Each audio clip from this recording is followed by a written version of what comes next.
మమ్మల్ని ఆహ్వానించినటువంటి దైవజనులు రవిప్రసాద్ గారు హృదయపూర్వక వందనాలు, వారి కుటుంబానికి వందనాలు. అలాగే కూడా వచ్చి మీ అందరికి కూడా వందనాలండి. అయ్యగారు ఆల్రెడీ ఫస్ట్లోనే అడిగేశారు అందరూ బాగున్నారా అని. క్రిస్మస్లో నేను ప్రతిసారి అడుగుతూనే ఉండాలి బాగున్నారా అని. ఎందుకంటారనంటే మైక్ పట్టుకుని మీరు బాగున్నారా అని అడుగుతున్నారు, కానీ కిందకు వచ్చిన మా బాధలు మీకు ఏం తెలుస్తాయి అని అంటారు. కాబట్టి ప్రతి క్షణం రిమైండ్ చేస్తున్నాం బాగున్నారా అని. దేవునికి స్తోత్రం కలుగును గాక. హల్లెలూయా. ఎంతమంది సంతోషంగా ఉన్నారు? దేవునికి స్తోత్రం కలుగును గాక. వాక్యం చెప్తుంది సంతోషం కలిగిన వారంట ఏం చేయాలి? కీర్తనలు పాడుతూ దేవుణ్ణి స్తుతించాలి. భక్తుడైన దావీదు చాలా చక్కటి మాట అంటాడు. ఏమంటాడంటే, నీవు నన్ను బ్రతికించుము, నేను నిన్ను స్తుతిస్తాను. ఈ 2025 సంవత్సరంలో ఈ దినము వరకు దేవుడు మనం బ్రతికించినందుకు మనం దేవుని స్తుతించి వారం ఉండాలి. ఒకసారి బిగ్గరగా నోరు తెరిచి 2 చేతులు ఆకాశం మీద రాసి బిగ్గరగా దేవుని స్తోత్రం చెప్దామా? అబ్బాయి చాలా జనం ఉన్నారు కానీ సౌండ్ మాత్రం రావట్లా. అమ్మ పౌలు శీలు ఎంతమంది తెలుసు? వాళ్ళని ఎంతమంది కలిశారు? కలలేదా? ఎంతమంది ఫోన్ చేసి మాట్లాడారు? అమ్మ లేరా? ఓకే. ఎంతమంది అంట? ఇద్దరు దేవుని స్తుతిస్తూ ఉంటే సరసాల బద్దలైందంట. ఇంతమందిగా దేవుని స్తుతిస్తే దేవుడు మోయబడిన ప్రతి ద్వారాన్ని తెరుస్తాడు. మా జీవితంలో ఆ నూతన ద్వారం తెరవబడాలి 2026 సంవత్సరంలో అనుకున్న వారు ఒక్కసారి బిగ్గరగా దేవుని స్తోత్రం చెప్దామా? దేవునికి మహిమ కలుగును గాక. చాలా మంచిది. ఈ సంతోషము చివరి వరకు ఉండాలని ఆశపడుతూ ఉన్నాను. వివాహానికి చివరిలో వెళ్తే సాంబార్ ఏమైపోద్ది? అలా అయిపోకుండా వాక్యంలో ఒక అద్భుతమైన మాట ఉంటుంది. ఆసక్తి విషయంలో మాంద్యులు కాక ఆత్మయందు తీవ్రత కలిగి ఉండండి.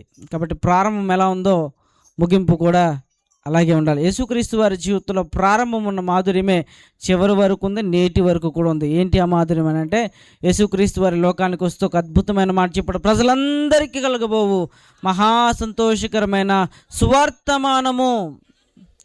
ఆ సువార్తమానము నేటికి మన జీవితాల్లో, మన కుటుంబాల్లో, మన గ్రామాల్లో వినిపించబడుతున్నందుకు మనం దేవుని స్తుతించాలి. దేవునికి మహిమ కలుగును గాక. హల్లెలూయా.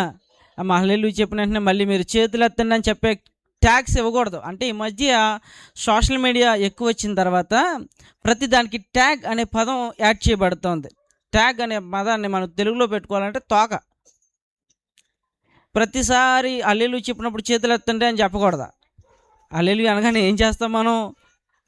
దేవునికి స్తోత్రం కలుగును గాక. హల్లెలూయా. క్రిస్మస్ నుండి ఒక అద్భుతమైన వర్తమానాన్ని మనం విన్నాం. యేసుక్రీస్తు వారు ఈ లోకానికి రావడానికి గల కారణాలు ఏంటి? ఆయన వచ్చి ఏం చేశాడు? ఆయన్ని ఎలా సెలబ్రేట్ చేసుకుంటున్నాం? Still we see him as a born child. చిన్న కుమారుడుగా, శిశువుగానే మనం నేటికి మన జీవితాలు ఆలోచన చేస్తున్నాం. కానీ ఆయన ఎవరు, ఆయన గొప్పతనం ఏంటో అనేకమైన విషయాలు మనం విన్నాం. అసలు ఈ క్రిస్మస్ మెసేజ్ నుండి క్రైస్ట్ అనే పదాన్ని నేను మీకు ముందుంచాలని ఆశపడుతున్నాను. కానీ సమయం చాలా తక్కువగా ఉంది కాబట్టి ఒకే ఒక్క లెటర్ నేను ఎక్స్ప్లెయిన్ చేసి ముగించడానికి ఇష్టపడుతున్నాను. క్రిస్మస్లో ఉన్నటువంటి ఫస్ట్ లెటర్ ఏంటంటే, క్రిస్మస్ అనే పదాన్ని ఇంగ్లీష్లో మనం చూస్తే 9 లెటర్స్ ఉంటాయి, 9 అక్షరాలు. 9 అక్షరాలను మనం ఆలోచన చేసినప్పుడు గలతీయులకు రాసిన పత్రిక 5వ అధ్యాయంలో ఏముంటాయి? ఎన్ని ఉంటాయి? ప్రతి వర్డ్లో అద్భుతమైన వర్తమానము దాగి ఉంటుంది. క్రిస్మస్ అనేటువంటి పదాన్ని మనం ఆలోచన చేస్తే అందులో ఫస్ట్ లెటర్ సి అనే పదాన్ని మనం చూస్తాం. ఇంగ్లీష్ వర్డ్లో సి అనే పదం క్రైస్ట్ క్రిస్మస్ అని ప్రారంభించడానికి సి అనే పదాన్ని మనం ఆలోచన చేసినప్పుడు ఈ సి అని అంటే he came to call us. ఆయన మనల్ని పిలవడానికి వచ్చాడు. ఈ భూమి మీదకి ఎందుకు వచ్చాడు యేసుక్రీస్తు వారు? ఎందుకు భూమి మీద జన్మించారు అని అంటే మనందరినీ పిలవడానికి. ఎంతమంది యేసయ్య నన్ను పిలిచాడన్న వారు ఉన్నారు ఇక్కడ? యేసయ్య నన్ను పిలిస్తేనే ఇక్కడికి వచ్చానన్నవారు, పాస్టర్ గారు పిలిచానన్నవారు కాదండి, యేసయ్య నన్ను పిలిస్తేనే వచ్చాను. అమ్మా చాలామంది పాస్టర్ గారు పిలిస్తే వచ్చారా? అమ్మా అర్థం కాలేదన్నమాట. యేసయ్య ఒక వాక్యంలో రాయబడింది, ఆయన ఆకర్షిస్తే కానీ ఎవడు ఆయన యొద్దకు రాలేడు. కాబట్టి యేసయ్య మన ఏం చేశాడు? పిలిచాడు. ఆయన మనం పిలవడానికి వచ్చాడు. ఒకసారి మనం ఆలోచన చేస్తే ఈ కేమ్ అనేటువంటి వర్డ్ రాయబడింది. కేమ్ ఆర్ కాల్ అనే పదాన్ని మనం చూసినప్పుడు ఈ కాల్ అనే పదం పిలువబడ్డం అనేటువంటి అర్థాన్ని చూపిస్తూ ఉంది. అసలు పిలువబడ్డం అని అంటే ఏంటి అనేటువంటి విషయాలు ఆలోచన చేస్తే, ఈ పిలువబడ్డంలో ఎంతమందిని దేవుడు పిలిచాడు అని అంటే, సి లెటర్ కట్ చేస్తే ఏం కనపడుతుంది అక్కడ? ఏఎల్ఎల్. ఆయన అందరినీ పిలవడానికి వచ్చాడు. కేవలం ఇక్కడ కూర్చున్న వారిని మాత్రమే, లేకపోతే ఇక్కడ సేవకులుగా మమ్మల్ని మాత్రమే కాదు, కానీ ఇక్కడ ఉన్న ప్రతి ఒక్కరిని, ఈ గ్రామంలో ఉన్న ప్రతి ఒక్కరిని దేవుడు పిలవడానికి వచ్చాడు. దేవునికి స్తోత్రం కలుగును గాక. హల్లెలూయా. ఎక్కడి నుండి ఆయన పిలవడానికి వచ్చాడు, మనం ఎక్కడున్నాం అనేటువంటి విషయాన్ని ఆలోచన చేస్తే ఒక లేఖన భాగం చదువుకుందాం. 1 పేతురు పత్రిక 2వ అధ్యాయం 9వ వచనం. 1 పేతురు పత్రిక 2వ అధ్యాయం 9వ వచనాన్ని మనం ఆలోచన చేస్తే అక్కడ ఒక అద్భుతమైన మాట ఉంటుంది. అయితే మీరు చీకటిలో నుండి, ఒక్క నిమిషం ఆగుదాం. ఎక్కడున్నాం మనం? చీకటిలో ఉన్నాం. చీకటిలో ఉన్నటువంటి మనల్ని పిలవడానికి యేసయ్య వచ్చాడు. ఈరోజు నేను అంటాను, మన జీవితంలో చీకటి అని అంటే శ్రమ ఉండొచ్చు, చీకటి అని అంటే బలహీనత ఉండొచ్చు, చీకటి అని అంటే కుటుంబ పరిస్థితులు అవ్వచ్చు, చీకటి అని అంటే ఎన్నో రకాల పరిస్థితులు, హాని కలిగించే పరిస్థితులు మన జీవితంలో ఉండొచ్చు. కానీ దేవుడు ఎందుకు వచ్చాడో తెలుసా? చీకటిలోనున్న నిన్ను పిలవడానికి లోకానికి వచ్చాడు. దేవునికి స్తోత్రం కలుగును గాక. హల్లెలూయా. ఇక్కడ రాయబడుతున్నటువంటి మాట మనం ఆలోచన చేస్తే, అయితే మీరు చీకటిలో నుండి ఆశ్చర్యకరమైన వెలుగులోనికి మిమ్మును పిలిచిన, ఎవరినంటే పిలిచినా మీ పక్క వ్యక్తిని చూసి యేసయ్య నిన్ను పిలిచాడని చెప్పండి. అమ్మ గట్టిగా చెప్పాలి. మీ ఒకరితో ఒకరు చెప్పుకోవాలి, యేసయ్య నిన్ను పిలిచాడు. దేవునికి స్తోత్రం కలుగును గాక. హల్లెలూయా. ఒక్కసారి లూకాసు వార్త 2వ అధ్యాయంకి వెళ్తే ఒక అద్భుతమైన మాటలు అక్కడ కనబడుతూ ఉంటాయి. ఏం కనబడుతూ ఉంటాయి అని అంటే, లూకాసు వార్త 2వ అధ్యాయంలో 8వ వచనంలో మనం చదివినప్పుడు, ఆ దేశంలో కొందరు గొర్రెల కాపర్లు పొలములో ఉండి రాత్రి వేళ తమ మందలు కాచుకొనుచుండగా ప్రభుదూత వారి యొద్దకు వచ్చి నిలిచెను. ప్రభు మహిమ వారి చుట్టూ ప్రకాశించినందున మిక్కిలి భయపడిరి. దేవునికి స్తోత్రం కలుగును గాక. హల్లెలూయా. ఇప్పుడు ఈ లేఖన భాగాన్ని, పేతురు రాసినటువంటి పత్రికను మనం ఒక్కసారి లూకాసు వార్తలోనికి పట్టుకెళ్తే, వాళ్ళు ఎక్కడున్నారు? గొర్రెల కాపర్లు చీకటిలో ఉన్నారు. ఈరోజు వాక్యం చెప్తున్న అద్భుతమైనటువంటి విషయం ఏంటో తెలుసా? చీకటిలో ఉన్నవారు వెలుగును చూస్తారు. అదే క్రిస్మస్. క్రిస్మస్ అంటే ఏంటో తెలుసా? చీకటిలో ఉన్నవారు వెలుగులోనికి పిలువబడ్డారు. ఇదే క్రిస్మస్. క్రిస్మస్ అని అంటే మనం అనుకుంటే యేసయ్య పుట్టాడని సెలబ్రేట్ చేసుకుంటాం అనుకుంటాం. కాదు, నిజమైనటువంటి క్రిస్మస్ ఏంటో తెలుసా? చీకటిలో ఉన్న నీ జీవితం వెలుగులోనికి రావాలి. దేవునికి మహిమ కలుగును గాక. హల్లెలూయా.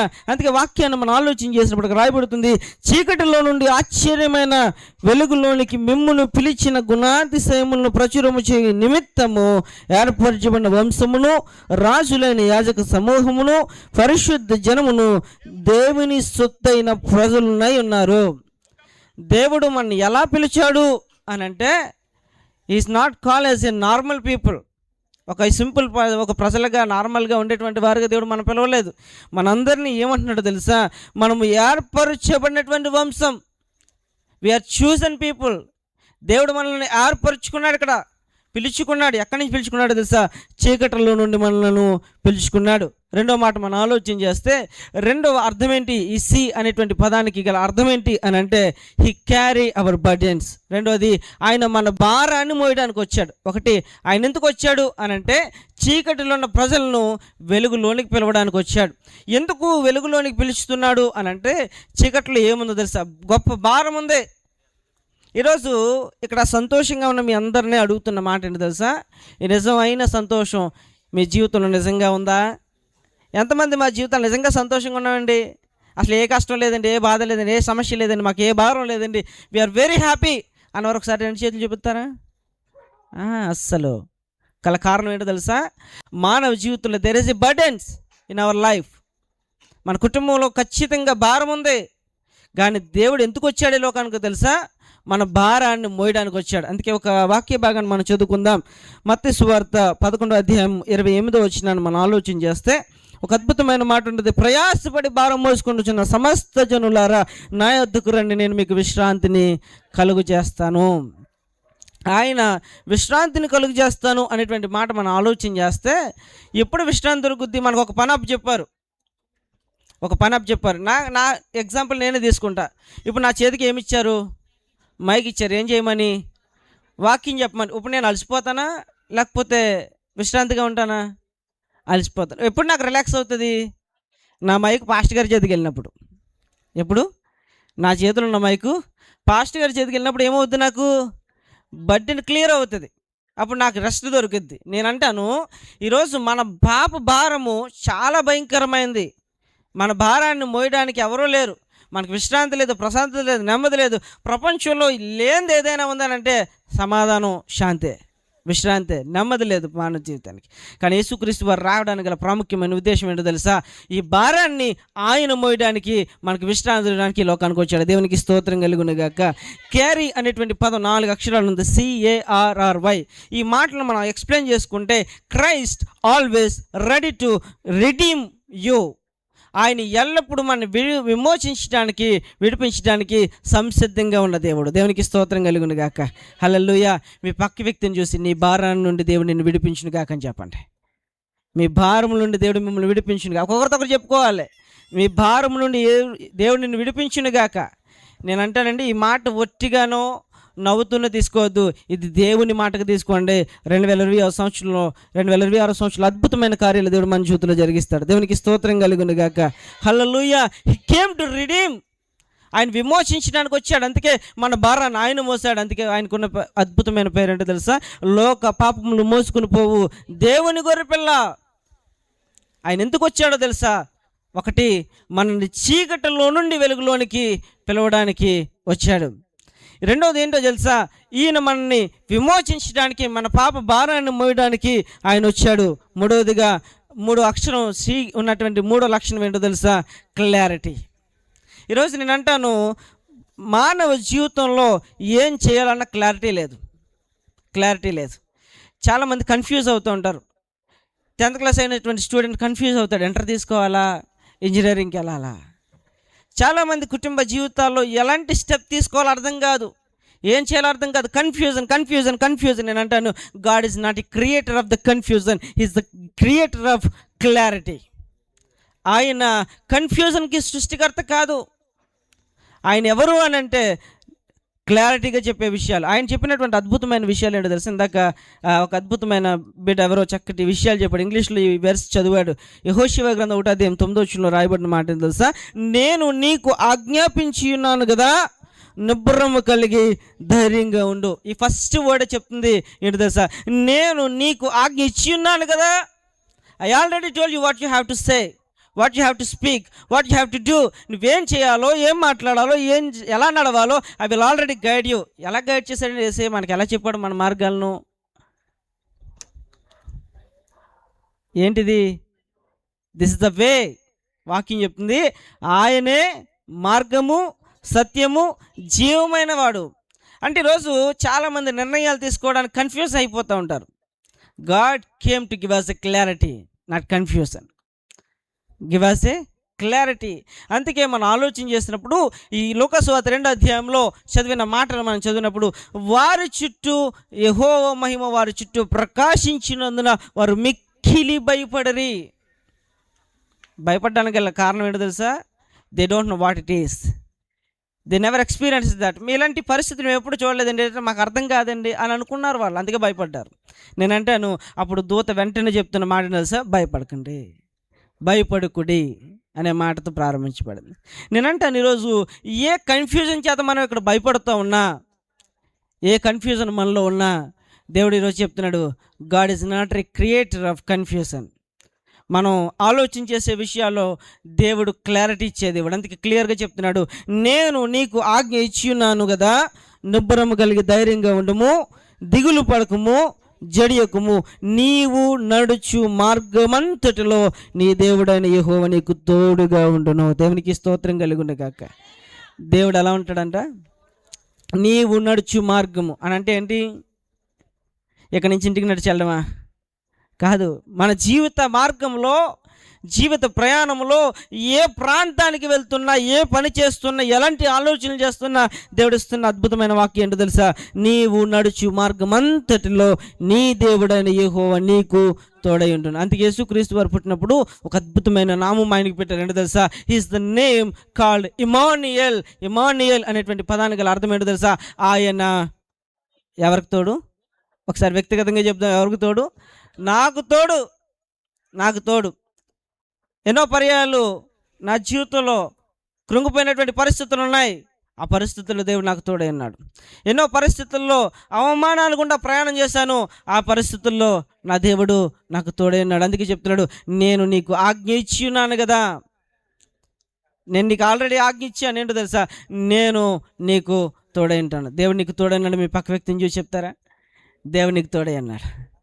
దేవుడు నీకు తోడై ఉంటే ఏ భయము నీకు అవసరం లేదు, ఏ కన్ఫ్యూజన్ నీకు అవసరం లేదు. నువ్వేం చేయాలనుకున్నా ask God, he will give us a guidance. నువ్వు దేవుని అడిగితే దేవుడు అంటాడు, అడుగుము, అడుగుడి మీకు ఇవ్వడును. జ్ఞానం కావాలని అడిగాడు సొలొమోను, దేవుడు జ్ఞానాన్ని ఇచ్చాడు. ఆహారం కావాలి అని అడిగితే ఆహారాన్ని ఇచ్చాడు. ఏది కావాలని అడుగుతామో దేవుడు అది ఇస్తాడు. అయితే అక్కడ రాయబడుతుంది, యాకోబు రాసినటువంటి పత్రికలో అద్భుతమైన మాట అంటాడు, మీలో ఎవరికైనా జ్ఞానము కొదువైనడల్లా అతడు నన్ను అడగవలెను. అయితే అడుగువాడు, అక్కడ రాయబడిన చాలా ఇంపార్టెంట్ వర్డ్ అది ఏంటో తెలుసా? అడుగువాడు సందేహింపకుండా అడగాలంట. చాలా సందర్భాల్లో అడిగే విషయాల్లో కూడా కన్ఫ్యూజన్ అయిపోయి జరుగుతుందా లేదా అని అనుకుంటూ అడుగుతాం. కానీ అడగండి. ఏంటో తెలుసా? 2026 సంవత్సరాలు అడుగు పెట్టక ముందు దేవుడి క్రిస్మస్ దినాన్ని నీతో నాతో మాట్లాడుతున్న అద్భుతమైన మాటలు ఏంటో తెలుసా? ఒకటి, he came to call us from the darkness into the light. దేవుడు చీకటిలో ఉన్న మన జీవితాలను వెలుగులోనికి తీసుకొచ్చాడు. అందుకే క్రిస్మస్ క్యాండిల్ సర్వీస్ చేసినప్పుడు ఒక మాట చెప్తాం. ఏంటో తెలుసా? నేను వెలిగించబడితిని అనేకులను ప్రభు కొరకు వెలిగించుట కోసం. ఈరోజు నువ్వు ఒక చీకటిలో ఉన్నటువంటి అనేక మంది ప్రజలకు వెలుగుగా ఉండడానికి దేవుడు నిన్ను పిలుచుకున్నాడు. అందుకే వాక్యం రాయబడింది, ఈ 3 విషయాలు. He came to call us, he came to carry hour burdens, he came to give us clarity. ఈ 3 విషయాలు ఎందుకు జ్ఞాపకం చేస్తున్నాడు తెలుసా? ఆ మొట్టమొదటి వచనంలో రాయబడింది. ఏం రాయబడిందో తెలుసా? ఆయన గుణాతిశయములను ప్రచురము చేయ నిమిత్తము. You have to proclamation of the God's word to the people who is in the darkness. ఎవరైతే చీకటిలో ఉన్నారో వారికి వెలుగు కలుగునట్లు సువార్తను ప్రకటించడానికి, ప్రచురం చేయడానికి నిన్ను దేవుడు చీకటిలో నుండి వెలుగులో నడిపించాడు. దేవునికి స్తోత్రం కలుగును గాక. నేను అంటాను, I'm the living testimony to the lord Jesus Christ. ఆయనకి నేను సజీవ సాక్షిని. కారణం ఏంటో తెలుసా?